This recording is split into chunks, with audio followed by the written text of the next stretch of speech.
How to sign out from Canva account. Hello and welcome back to our YouTube channel How to Tutorials.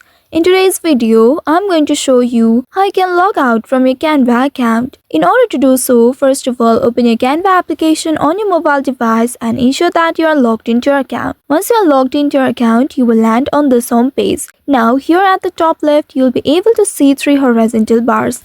Tap on those bars and then you'll be able to access the side menu. Once you open it, now tap on the drop down icon at the right side of your profile name and this will take you to this interface.